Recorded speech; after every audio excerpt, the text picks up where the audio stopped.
انا كنا من قبل ندعو انا كنا من قبل ندعو، بے شک تھے ہم اس سے پہلے کہ ایک اللہ کو پکارتے تھے. انا كنا من قبل ندعو، بے شک تھے ہم دنیا میں ایک اللہ سے مانگنے والے. انہ هو البر الرحیم، بے شک وہ اللہ بہت احسان کرنے والا، رحم کرنے والا ہے. چند سال پہلے یہی زاریات شروع ہو رہی تھی، جیسے آج وقفے کے بعد شروع ہوئی، بالکل یہی کیفیت تھی. اور عموماً زاریات وقفے کے بعد شروع ہوتی ہے. خدا ہے تو میں جب اس طرف جانے لگا تو ایک ہری پگڑی والا مجھے ملا اور ایسے چادر یہاں ڈالا، جیسے ان کی خاص عادت ہے نا، جیسے ہم بھی پانسی ہونے والے بس اس طرح بات. کیا ہے یہ، کیا پڑھا رہے ہیں؟ میں نے قرآن شریف آپ کو نظر نہیں آیا؟ یہ کون سا قرآن ہے؟ میں نے کہا جو آسمان سے نازل ہوا ہے اور جو کل کائنات کی ہدایت کے لیے ہے. نہیں آپ زیادتی کرتے ہیں. میں نے کہا آپ انگلی رکھ لے کہ یہاں زیادتی ہوئی تو معذرت کر لیں. تو کہنے لگے نہیں خیر اس طرح تو انگلی رکھنا آسان نہیں ہے، آپ اس کو علمی انداز میں پیش کرتے ہیں. بات چیت ہوئی. میں نے اس کو صرف ایک بات کہی کہ آپ جائیں نہیں اور آخری نشست سن کے پھر آپ جائیں. اب سورہ زاریات ختم ہوئی. میں دعا کرتا ہوں خدایا کوئی آیت لا کہ یہ مشرک مسلمان ہو جائے. زاریات ختم ہوئی اور طور شروع ہوئی اور یہ آیت آئی. اب میں سمجھ گیا کہ کام ہو گیا. تو میں نے کہا دیکھو کتنا بڑا اسلام ہے. 1,24,000 انبیاء پر ایمان لانا ہے، ملائک پر، آخرت کے دن پر، آسمانی کتابوں پر، حضرت صلی اللہ علیہ وسلم کی پوری شریعت پر. مگر دنیا میں اس کا ایک مختصر سا نام رکھا گیا، من قال لا الہ الا اللہ دخل الجنہ. یہ بڑے اسلام کا ایک مختصر نام دنیا میں ہے جس کو ہم کہتے ہیں کلمہ گو مسلمان. سمجھ رہے بات؟ تو میں نے کہا آخرت کے اندر بھی اس بڑے اسلام کا ایک نام بن جائے گا اور وہ ہوگا ایک اللہ سے مانگنے والے اور ایک اللہ کو پکارنے والے. تو میں نے کہا پتہ چلا کہ مومن کی شان یہ ہے کہ وہ اللہ کے سوا کسی اور سے مانگنے والا نہ ہو. تو آسان لفظوں میں یہ بات معلوم ہوئی کہ جو لوگ دنیا کے اندر اللہ کے سوا اوروں سے مانگتے تھے وہ جنت میں نہیں ہوں گے. آیت سے پتہ چلا کہ غیر اللہ انبیاء اور اولیاء سے بعد از مرگ استمداد اور استغاثے کرنے والے کفار ہیں اور وہ جہنم کا ایندھن بننے والا ہے. ان کا نام و نشان جنت میں نہیں ہوگا. اور میں نے ذرا بس کے ساتھ اس کو ذکر کیا.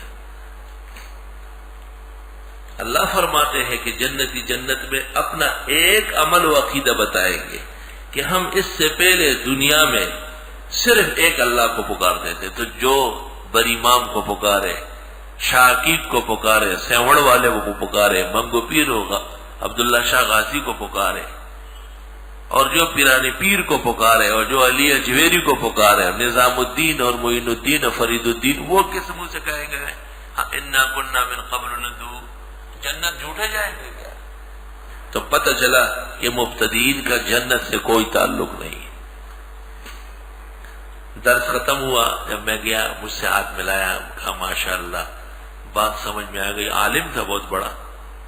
تب بات سمجھ میں آ گئی ہے کہ بس یہ جو ہم غیر سے مانگ رہے ہیں نا، اسی نے سارا بیڑا غرق کر دیا ہے. اللہ نے اس کے دل میں ڈالا کہ کتنے سارے بیٹے ہو سن رہے ہو، جیسے سمجھنا چاہیے ایسا نہیں سمجھے. مجھے پتا ہے ایسا تب سمجھیں گے جب عقیدے کا وزن معلوم ہو کہ عقیدہ بنتا کیسے. سارے عقائد کو ختم کر کے ایک نام رکھا ہے، ایک اللہ کو پکارنے والے. تو ایک اللہ کو پکارنے والے اللہ ان کو کہے گا جو دنیا کے اندر ہندوؤں کی طرف 55,000 سے بھی زیادہ سے مانگ رہا ہے.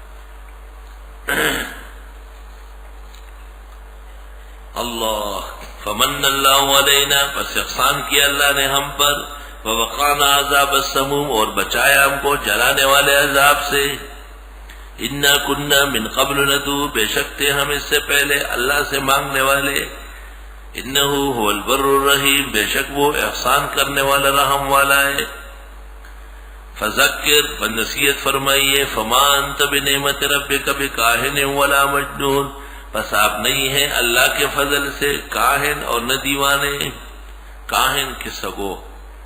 ام یقولون شاعر نتربص به ریب المنون، آئے یہ کہتے پیغمبر ایک شاعر ہے، ہم انتظار میں ہیں اس کے لیے گردش زمانے کا کہ بس یہ مر جائے اور دین ختم ہو جائے۔ قل تربصوا، آپ فرماؤ تم انتظار میں رہو، فإنی معکم من المتربصین، میں بھی تمہارے ساتھ انتظار کرنے والوں میں سے ہوں۔ ام تأمرہم احلامہم بہذا، آیا حکم کرتی ہے ان کو ان کی عقلیں اس کہنے کی، ان کی عقل ہے ایسی باتیں کرنا۔ احلام حلم، حلم کی جمع ہے، مراد عقل ہے۔ ام ہم قوم طاغون، یا یہ لوگ سرکش ہیں۔ ام یقولون تقولا، آیا یہ کہتے ہیں اس پیغمبر نے اپنی طرف سے بنایا، تقول اپنی طرف سے بنانا، قوال کذاب زمانہ، قوال کذاب، بہت باتیں بنانے والا۔ بل لا یؤمنون، بلکہ ان کا ایمان نہیں ہے۔ فلیاتوا بحدیث مثلہ، لے آئے کلام اس قرآن جیسا، ان کانوا صادقین، اگر یہ سچے ہیں۔ ام خلقوا من غیر شیء، یا یہ پیدا کیے ہیں کسی اور چیز سے۔ ام هم الخالقون، یا یہ خود پیدا کرنے والے ہیں۔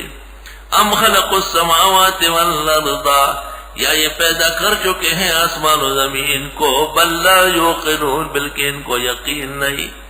ام عندهم خزائن ربک، یا ان کے پاس خزانے ہیں تیرے رب کے۔ ام هم المسیطرون، یا یہ لوگوں پر مسلط ہے، مسیطر ذمہ دار۔ ام لہم سلم، یا ان کے پاس سلم ہے، وہ محب اللہ بہاری والی نہیں۔ سلم، سلم المنطق، کیا مطلب؟ اس کی منطق بالکل علیحدہ ہے، عام دنیا کی منطق اور ہے، سلم کی منطق اور ہے۔ اسی طرح اس کی کتاب مسلم الثبوت، اس کے اصول بالکل علیحدہ ہے۔